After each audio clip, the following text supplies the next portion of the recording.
Langkah senyap. Terbang diam-diam ke negeri kanguru, manuver kilat John Hartman siap amankan Luke Vickery untuk Garuda Muda. Asia Tenggara mulai gelisah. Mesin gol Garuda Muda masa depan akan saya ciptakan, ujar John Hartman bersemangat tinggi. Madam Pang tertegun langkah timnas Indonesia. FIFA Series jadi panggung elit saat timnas Indonesia naik kelas dengan pelatih baru dan siap mengguncang Asia. Madam Pang mengakui bahwa ia sebenarnya ingin timnas Thailand ikut ambil bagian dalam FIFA Series. Namun realitas berkata lain. Tak lagi di pinggir lapangan, Shin Tae-yong bangun masa depan Garuda kerja sama rahasia dengan Mills bikin sepak bola Indonesia punya akar kuat. Bagi banyak penggemar, kabar ini terasa menggetarkan. Sebab Shin Tae-yong adalah figur yang telah meninggalkan jejak mendalam di hati publik sepak bola Indonesia. Gelombang pulang kampung pemain abroad timnas Indonesia, kejutan besar Super League, dan pengakuan jujur John Hartman. Apakah ini sinyal kebangkitan Liga Nasional? Atau strategi besar dari pelatih anyar timnas Indonesia, John Hartman? Simak fakta selengkapnya berikut ini.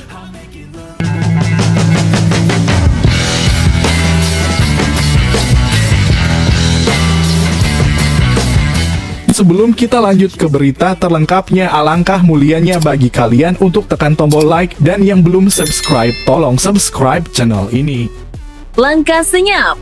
Terbang diam-diam ke negeri kanguru, manuver kilat John Hartman siap amankan Luke Vickery untuk Garuda Muda. Asia Tenggara mulai gelisah. Mesin gol Garuda Muda masa depan akan saya ciptakan, ujar John Hartman bersemangat tinggi. Langit Australia belum sepenuhnya terang ketika sosok tinggi berjaket gelap melangkah keluar dari bandara. Tak banyak yang mengenalinya, namun bagi dunia sepak bola Asia Tenggara, kehadirannya seperti petir di siang bolong. Dialah John Hartman, arsitek strategi yang kini bergerak cepat, senyap namun mematikan. Tujuannya satu, memastikan masa depan Luke Vickery. Gelandang lincah MacArthur FC segera berlabuh ke pelukan merah putih. Kabar ini beredar pelan, nyaris tanpa jejak resmi. Namun, lingkaran dalam sepak bola regional langsung bereaksi. Hartman bukan pelatih biasa. Setiap langkahnya selalu punya arti strategis.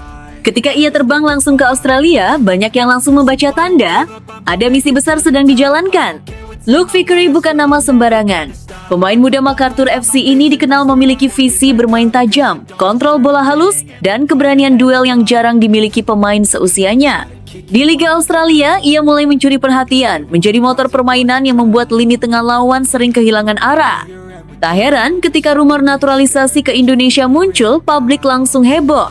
Sumber terdekat menyebutkan pertemuan Hartman dengan pihak klub dan keluarga Vickery berlangsung hangat namun serius. Tak sekadar membahas administrasi, Hartman disebut membawa peta besar, proyek jangka panjang Garuda Muda U23.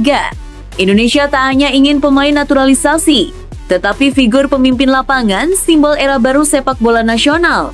Di ruang pertemuan sederhana, Hartman memaparkan visinya tentang bagaimana Garuda Muda akan dibangun dengan disiplin Eropa, keberanian Asia, dan identitas Nusantara. Tentang target menembus level Asia, bukan sekadar pesaing regional. Dan tentang peran Luke Vickery sebagai poros permainan, jantung yang akan menghidupkan ritme timnas U23. Respons Vickery disebut positif. Ia tertarik dengan atmosfer sepak bola Indonesia yang bergelora, supporter fanatik, serta peluang tampil di panggung internasional dengan peran sentral. Bagi pemain muda, ini bukan hanya soal paspor baru, tetapi tentang proyek besar dan kesempatan menjadi legenda. Namun, dampak langkah Hartman tak berhenti di sana. Kabar ini langsung menggetarkan Asia Tenggara. Vietnam, Thailand, dan Malaysia mulai waspada. Mereka paham, Indonesia kini bergerak cepat, tak lagi menunggu, tak lagi ragu. Naturalisasi bukan lagi solusi darurat, melainkan strategi terukur. Media regional menyebut ini sebagai operasi senyap paling berani tahun ini. Sebab jika Vickery resmi bergabung, peta kekuatan U23 Asia Tenggara bisa berubah drastis. Lini tengah Indonesia akan naik level, transisi makin cepat, dan kreativitas makin sulit dibendung. Lebih dari sekedar satu pemain, manuver Hartman menandai era baru. Era diplomasi sepak bola, negosiasi lintas negara, pendekatan personal, dan visi jangka panjang kini menjadi senjata utama. Indonesia tak hanya membangun akademi, tetapi juga memburu talenta global dengan kecermatan tinggi. Kini publik menunggu satu momen krusial, jabat tangan terakhir. Isyarat bahwa Luke Vickery resmi memilih merah putih. Jika itu terjadi, bukan hanya Garuda Muda yang bersorak, Asia Tenggara akan benar-benar tersentak. Dan satu hal pasti, langkah lincah John Herdman kali ini bukan sekadar kunjungan biasa. Ini adalah sinyal keras bahwa Indonesia sedang menyiapkan kejutan besar. Garuda Muda tak lagi sekadar peserta. Mereka datang sebagai penantang, bahkan calon penguasa baru kawasan. Pertanyaannya kini hanya satu. Siapkah Asia Tenggara menghadapi Garuda yang tengah mengepakkan sayapnya lebih lebar dari sebelumnya? Namun tunggu dulu. Setelah admin telusuri secara mendalam bahwa berita di atas adalah karangan belaka dan hoax, ini sebagai edukasi supaya penonton lebih jeli dalam memilih berita. Madam Pang tertegun langkah Timnas Indonesia, FIFA Series jadi panggung elit saat Timnas Indonesia naik kelas dengan pelatih baru dan siap mengguncang Asia. Madam Pang mengakui bahwa ia sebenarnya ingin Timnas Thailand ikut ambil bagian dalam FIFA Series. Namun realitas berkata lain. Reaksi itu datang tanpa diduga. Madam Pang sosok berpengaruh di sepak bola Thailand, menghela napas panjang ketika kabar tentang langkah besar Timnas Indonesia menyebar ke seluruh kawasan. Bukan sekedar laga uji coba biasa, Indonesia kini resmi menggelar event berkelas internasional, FIFA Series. Sebuah panggung yang selama ini identik dengan negara-negara elit, kini justru digelar di tanah Nusantara. Dan di titik inilah, peta kekuatan Asia Tenggara mulai terasa bergeser. Dalam sebuah pernyataan yang cepat viral, Madam Pang mengaku terkejut sekaligus kagum. Ia secara terbuka menyebut Timnas Indonesia benar-benar luar biasa. Bukan hanya karena kualitas pemain, tetapi karena keberanian dan kemampuan Federasi Indonesia membawa ajang resmi FIFA ke kawasan. Baginya, ini bukan prestasi kecil. Ini adalah tanda bahwa Indonesia telah melompat satu tingkat lebih tinggi. Menariknya, di balik kekaguman itu terselip sedikit rasa ingin. Madam Pang mengakui bahwa ia sebenarnya ingin Timnas Thailand ikut ambil bagian dalam FIFA Series. Namun, realitas berkata lain. Turnamen ini bukan undangan biasa, melainkan ajang yang sepenuhnya berada di bawah kendali FIFA. Peserta dipilih langsung dari negara-negara dengan perhitungan ranking, nilai komersial, hingga visi pengembangan global. Maka tak heran, yang hadir justru negara seperti Bulgaria bukan dari Asia Tenggara. Disinilah publik mulai menyadari satu hal penting. Timnas Indonesia kini dipandang sebagai representasi Asia yang layak bersanding dengan Eropa. Kehadiran tim dari benua biru menjadi simbol kelas baru. Ini bukan lagi soal uji coba, melainkan pembuktian level. Indonesia tak lagi berputar di lingkaran regional, melainkan mulai menatap panggung yang lebih luas. Perubahan ini tentu tak lahir begitu saja. Kedatangan pelatih baru dengan filosofi modern menjadi titik balik besar. Metode latihan diperbarui, disiplin ditingkatkan, dan standar internasional mulai diterapkan di setiap lini. Lebih dari itu, kombinasi pemain lokal potensial dengan pemain-pemain naturalisasi berkualitas menciptakan harmoni yang jarang dimiliki negara Asia Tenggara lain. Di lapangan, dampaknya terasa nyata. Tempo permainan meningkat, organisasi bertahan makin rapat, dan transisi menyerang menjadi lebih berbahaya. Timnas Indonesia kini bukan hanya mengandalkan semangat, tetapi juga struktur dan kecerdasan bermain. Inilah yang membuat banyak pengamat menyebut, Garuda sedang memasuki fase emas. Madam Pang pun tak menutup mata. Ia menyadari bahwa dominasi Asia Tenggara perlahan mulai condong ke Indonesia. Jika sebelumnya Thailand dan Vietnam silih berganti memimpin kawasan, kini Indonesia muncul sebagai kekuatan baru yang lebih komplit. Bukan hanya kuat di usia senior, tetapi juga di level junior dan U23. Fondasi masa depan tengah dibangun dengan rapi. Lebih jauh lagi, ambisi Indonesia tak berhenti di Asia Tenggara. FIFA Series menjadi batu loncatan menuju mimpi yang lebih besar, bersaing di level Asia. Dengan pengalaman melawan tim-tim Eropa, mental pemain akan terasa, standar akan naik, dan kepercayaan diri akan tumbuh. Inilah proses yang selama ini diidamkan, namun baru sekarang benar-benar terwujud. Tak berlebihan jika banyak pihak mulai berbisik. Indonesia sedang menyiapkan era dominasi baru, dari regional hingga kontinental. Dari penonton menjadi penantang, dari underdog menjadi ancaman nyata. Dan mungkin, di balik kekagumannya, Madam Pang menyimpan satu kesadaran pahit. Peta sepak bola Asia Tenggara telah berubah. Garuda kini tak lagi mengepak di kandang sendiri. Sayapnya mulai menjangkau Asia, bahkan menatap dunia. Pertanyaannya kini bukan lagi mampukah Indonesia bersaing, melainkan siapa yang siap menghentikan laju Garuda yang sedang terbang tinggi ini.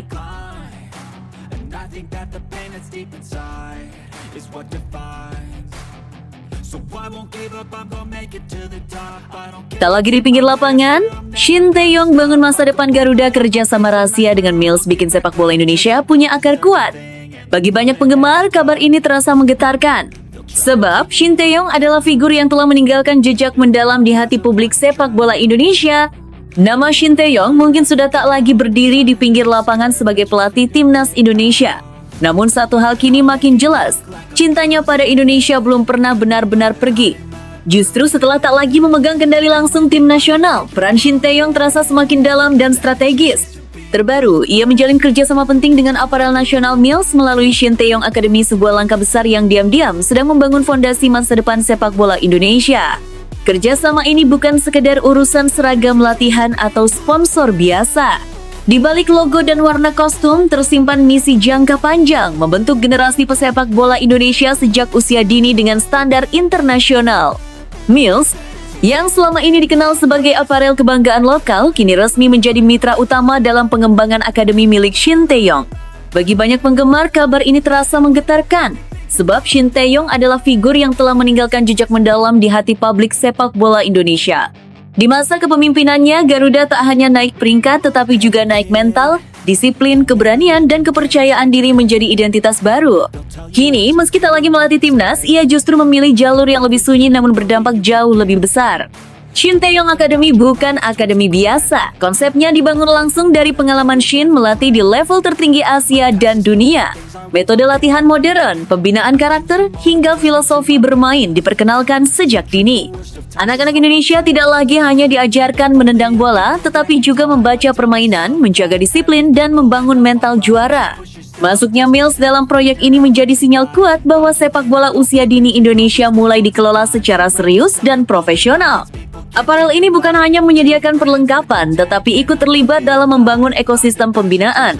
Dari kualitas kostum, standar latihan, hingga citra akademi yang ingin disejajarkan dengan sekolah sepak bola elit Asia, yang membuat banyak orang terharu. Semua ini dilakukan Shin Tae-yong tanpa embel-embel jabatan di timnas. Tak ada sorotan kamera besar, tak ada konferensi pers megah. Ia bekerja dalam senyap menanam benih yang mungkin baru akan terlihat hasilnya 5, 10, bahkan 15 tahun mendatang. Indonesia punya potensi luar biasa, ujar Shin dalam salah satu kesempatan. Yang dibutuhkan hanya sistem yang benar dan kesabaran membangun dari bawah.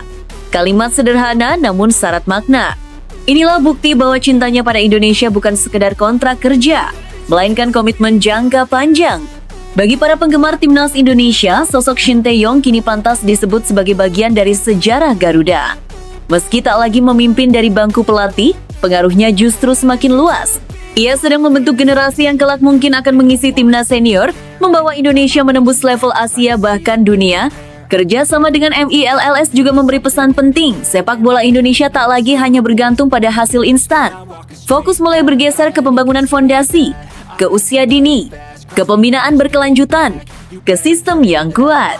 Inilah jalan panjang menuju kejayaan sejati. Dan di tengah semua itu, satu fakta tak terbantahkan. Shin Tae-yong adalah bagian dari perjalanan tersebut.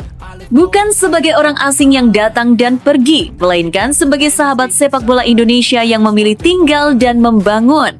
Mungkin kelak saat seorang bintang besar timnas Indonesia lahir dari akademi ini, publik akan kembali mengingat satu nama. Bukan hanya sebagai mantan pelatih, tetapi sebagai arsitek diam-diam masa depan Garuda. Karena cinta sejati pada sepak bola dan pada Indonesia tak selalu terlihat di papan skor. Kadang, ia tumbuh pelan-pelan, dari rumput lapangan kecil, dari mimpi anak-anak, dan dari tangan seorang Shin Tae-yong yang tak pernah benar pergi.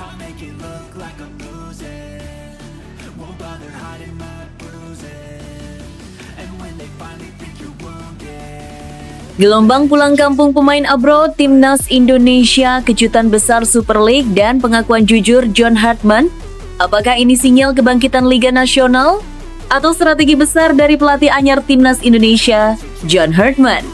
Simak fakta selengkapnya berikut ini. Kabar mengejutkan datang dari dunia sepak bola nasional. Sejumlah pemain abroad timnas Indonesia yang selama ini berkarir di luar negeri dikabarkan mulai pulang kampung dan merapat ke kompetisi domestik Super League Indonesia. Fenomena ini langsung memantik rasa penasaran publik. Ada apa di balik arus balik para pemain diaspora ini? Apakah ini sinyal kebangkitan Liga Nasional? Atau strategi besar dari pelatih anyar Timnas Indonesia John Hartman? Nama John Hartman sendiri kini menjadi sorotan utama. Pelatih berpengalaman yang pernah menangani tim nasional di level internasional ini resmi menakodai skuad Garuda dengan membawa filosofi baru. Di tengah euforia penunjukannya, keputusan beberapa pemain abroad untuk kembali ke tanah air seakan menjadi potongan puzzle yang mulai membentuk gambaran besar masa depan Timnas Indonesia. Selama beberapa tahun terakhir, pemain Indonesia yang merumput di luar negeri selalu dianggap aset berharga. Mereka membawa pengalaman, disiplin, serta mentalitas kompetisi tinggi. Namun, tak sedikit dari mereka yang kesulitan mendapatkan menit bermain reguler, cedera, adaptasi, hingga persaingan ketat menjadi tantangan berat. Pulang kampung ke Super League bukan lagi dianggap langkah mundur, melainkan kesempatan untuk menghidupkan kembali performa terbaik. Super League Indonesia sendiri kini berada di fase transformasi. Regulasi yang lebih profesional, peningkatan kualitas infrastruktur, serta perhatian publik yang kian besar membuat liga domestik semakin menarik. Klub-klub berlomba menghadirkan pemain berkualitas demi mendongkrak prestasi dan pamor. Kehadiran pemain abroad yang kembali jelas menjadi magnet baik bagi sponsor maupun penonton. Di tengah dinamika ini, John Hartman akhirnya angkat bicara. Dalam wawancara perdananya bersama media nasional, ia menyampaikan ungkapan jujur yang cukup mengejutkan. Saya tidak melihat pulang ke liga domestik sebagai langkah mundur. Justru ini kesempatan emas bagi pemain untuk bermain konsisten, menjaga kondisi, dan membuktikan kualitas mereka setiap pekan, ujarnya tegas. Hartman menekankan bahwa menit bermain adalah kunci utama dalam membangun tim nasional yang kuat. Menurutnya, pemain yang jarang tampil di klub luar negeri akan kesulitan menjaga ritme dan kepercayaan diri. Lebih baik bermain penuh di liga sendiri daripada hanya duduk di bangku cadangan di luar negeri, tambahnya. Pengakuan jujur ini langsung mengubah sudut pandang banyak pihak. Selama ini publik cenderung mengagungkan status abroad sebagai simbol prestis. Namun, Hartman justru menilai kualitas kompetisi dan konsistensi tampil jauh lebih penting. Ia mengaku telah memantau langsung perkembangan Super League dan menemukan potensi besar yang selama ini kurang mendapat sorotan. Lebih jauh, Hartman juga membuka rencana besarnya. Ia ingin membangun sinergi kuat antara klub dan tim nasional. Para pemain yang kembali ke Indonesia akan mendapat pengawasan intensif dari tim pelatih timnas. Program fisik, mental, hingga taktik akan diselaraskan sejak di level klub. Tim nasional tidak bisa berdiri sendiri, fondasinya ada di liga, katanya. Fenomena pulang kampung ini pun memunculkan harapan baru.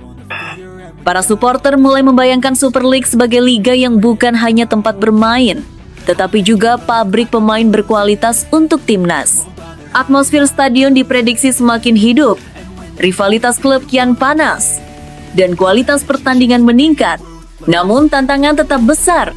Konsistensi manajemen klub, kualitas wasit, hingga jadwal kompetisi harus dijaga agar pemain benar-benar berkembang. Hartman mengingatkan bahwa kembalinya pemain abroad akan sia-sia jika lingkungan kompetisi tidak mendukung profesionalisme. Kita sedang membangun budaya. Ini bukan proyek instan, ucapnya. Di sisi lain, para pemain yang pulang kampung membawa misi pribadi. Mereka ingin membuktikan bahwa pilihan ini bukan karena gagal bersaing, melainkan strategi untuk kembali bersinar. Dengan sorotan publik yang semakin tajam, setiap penampilan akan menjadi ujian karakter. Gelombang kepulangan ini mungkin baru permulaan.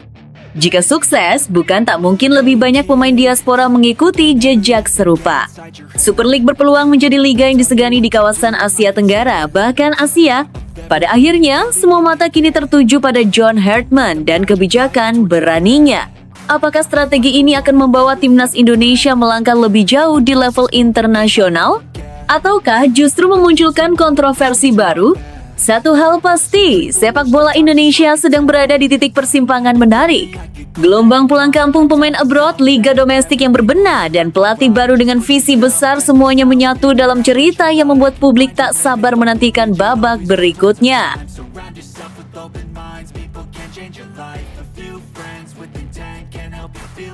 John Hartman tercengang dan terbakar ambisi. 6 kali timnas Indonesia gagal di final, kini 2026 ditetapkan sebagai tahun pembalasan sejarah. John Hartman melihat potensi besar yang selama ini seperti terkurung oleh trauma kegagalan di momen-momen krusial. Simak penuturan lengkapnya yang bikin dakdikduk mendengarnya. Ketika John Herdman resmi menangani timnas Indonesia, ia tidak hanya datang membawa papan strategi dan catatan taktik.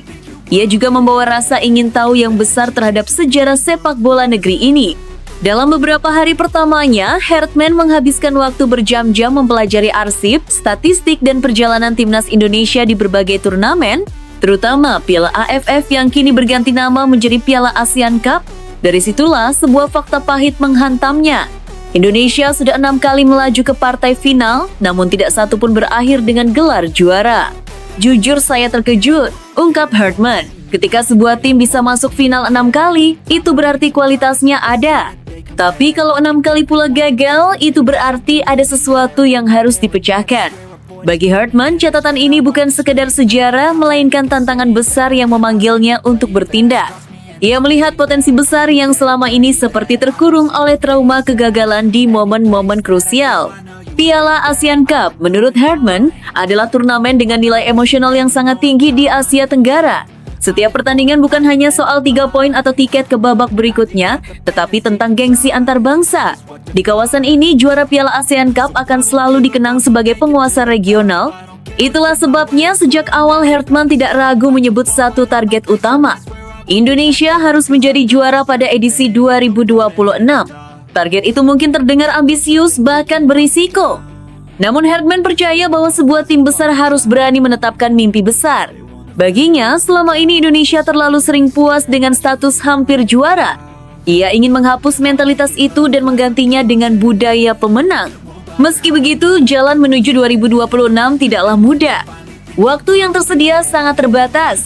Sebelum bicara tentang Piala ASEAN Cup, Herdman harus lebih dulu menghadapi ujian terdekat, FIFA Series pada bulan Maret. Turnamen ini akan menjadi panggung pertama di mana ide-ide Herdman benar-benar diuji dalam situasi kompetitif. FIFA Series adalah fondasi, kata Herdman. Di sanalah saya akan melihat siapa yang siap untuk proyek jangka panjang ini. Ia ingin menilai bukan hanya kemampuan teknis pemain, tetapi juga kedisiplinan, mentalitas, dan kecerdasan bermain. Dalam pikirannya, pemain yang akan membawa Indonesia juara bukan hanya yang paling berbakat, tetapi yang paling siap secara mental. Herdman juga sadar bahwa ia bekerja dalam kondisi yang serba mepet. Jadwal liga yang padat, pemain yang tersebar di berbagai negara, serta waktu latihan yang terbatas membuat setiap sesi menjadi sangat berharga. Ia menuntut intensitas tinggi dan fokus penuh. Tidak ada ruang untuk setengah-setengah. Satu hal yang sangat ia doakan adalah kesehatan para pemain. Dalam turnamen singkat seperti Piala ASEAN Cup, cedera bisa menjadi pembeda antara juara dan pecundang. Herdman berharap semua pemain terbaik Indonesia bisa tiba di turnamen dalam kondisi prima. Ia tahu bahwa tim yang kuat di atas kertas bisa runtuh jika kehilangan satu atau dua sosok kunci. Di dalam ruang ganti, Herdman mulai menanamkan narasi baru. 6 kali gagal di final bukanlah beban, melainkan bukti bahwa Indonesia selalu berada di jalur yang benar. Yang kurang hanyalah ketenangan dan ketajaman di saat-saat menentukan. Ia ingin para pemain masuk ke setiap pertandingan dengan keyakinan bahwa mereka pantas menang. Para pemain pun mulai merasakan perubahan atmosfer. Mereka tidak lagi sekadar bersiap untuk sebuah turnamen, tetapi untuk sebuah misi. Setiap latihan terasa seperti bagian dari puzzle besar yang akan dirakit menuju 2026. Ada rasa lapar, ada rasa penasaran, dan ada tekad untuk menghapus cerita lama. Bagi para supporter, kata-kata Herdman tentang mengangkat juara terdengar seperti janji yang sudah terlalu lama mereka tunggu. Selama bertahun-tahun mereka menyaksikan timnas jatuh di momen paling menyakitkan. Kini ada seseorang yang datang dan berkata bahwa itu semua harus diakhiri. FIFA Series di bulan Maret akan menjadi titik awal dari segalanya. Dari sana, publik akan melihat apakah timnas Indonesia benar-benar mulai berubah. Apakah ini hanya mimpi indah atau awal dari sebuah revolusi? John Herdman tahu bahwa tekanan akan sangat besar. Namun justru disitulah ia merasa hidup. Ia datang ke Indonesia bukan untuk bermain aman, melainkan untuk menantang sejarah. Dan jika semua berjalan sesuai rencana, maka pada tahun 2026 Garuda tidak lagi sekedar terbang tinggi, ia akan mendarat di puncak, membawa pulang trofi yang selama ini hanya bisa dibayangkan.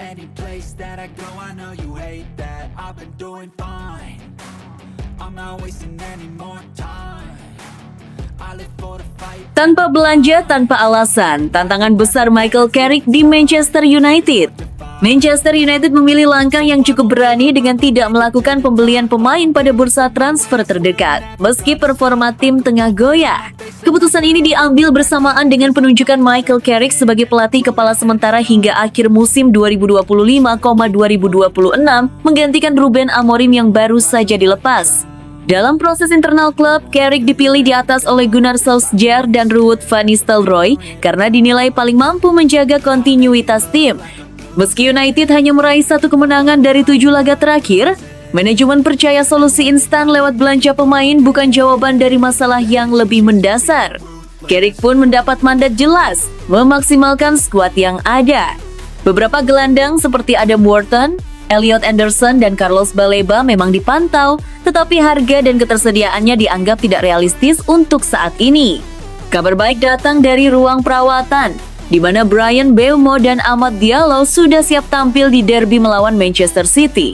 Dengan 17 laga tersisa, Carrick punya waktu untuk meracik ulang performa tim. Menurut Anda, apakah strategi tanpa belanja ini akan membantu atau justru memperparah situasi United? Sampaikan pendapat Anda di kolom komentar. Pro senior Bella Sanchez mati-matian usai blunder fatal di derby London. Chelsea harus menelan pil pahit saat menjamu Arsenal pada leg pertama semifinal Carabao Cup 2025-2026. Bermain di Stamford Bridge, Kamis 15,1/2026 dini hari WIB, The Blues kalah dramatis dengan skor 2-3 dalam laga yang berjalan ketat dan penuh tekanan. Hasil ini membuat misi Chelsea menuju final semakin berat karena mereka wajib membalikan keadaan di Emirates Stadium pada 3 Februari mendatang. Sorotan utama tertuju pada kiper Robert Sanchez. 2 kesalahan fatalnya berujung langsung pada gol Arsenal dan memicu kekecewaan para pendukung tuan rumah. Namun, di tengah badai kritik tersebut, pelatih Chelsea Liam Rowe Senior justru tampil melindungi anak asuhnya. Ia menegaskan bahwa semua kesalahan adalah tanggung jawabnya sebagai pelatih, bukan sepenuhnya milik Sanchez. Chelsea tertinggal cepat lewat gol Ben White pada menit ke-7 setelah situasi sepak pojok gagal diantisipasi. Awal babak kedua menjadi mimpi buruk ketika Victor Gyökeres kembali memanfaatkan blunder Sanchez untuk menggandakan keunggulan Arsenal. Menurut Anda, apakah sikap Rowe Senior yang pasang badan ini tepat untuk menjaga mental Sanchez atau justru mengabaikan masalah nyata di lini belakang Chelsea? Tulis pendapat Anda di kolom komentar. Drama di Stamford Bridge. Arsenal tundukkan Chelsea 3-2 semifinal masih terbuka. Arsenal meraih kemenangan penting 3-2 atas Chelsea pada leg pertama semifinal Piala Liga Inggris di Stamford Bridge 15 Januari.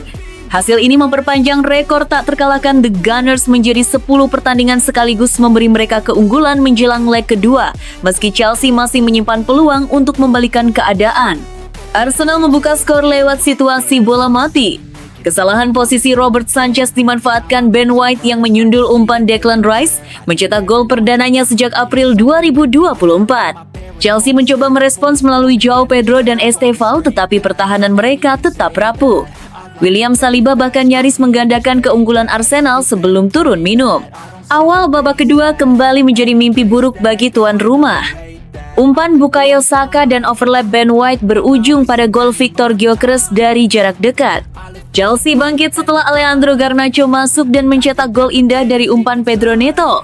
Namun Arsenal kembali menjauh lewat kombinasi Gyökeres dan Martin Zubimendi yang dituntaskan dengan sepakan kaki kiri tak terbendung. Menurut Anda, siapa yang lebih diunggulkan lolos ke final?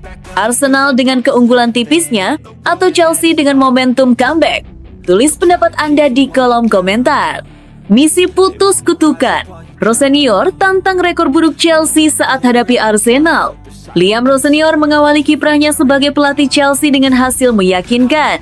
Setelah ditunjuk menggantikan Enzo Maresca, ia langsung membawa The Blues membantai Charlton Athletic 5,1 di putaran ketiga Piala FA.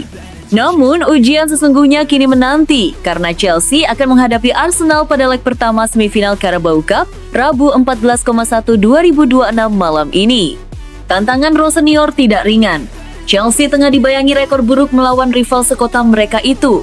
Dalam 8 pertemuan domestik terakhir, The Blues tak pernah menang, bahkan harus menelan 5 kekalahan.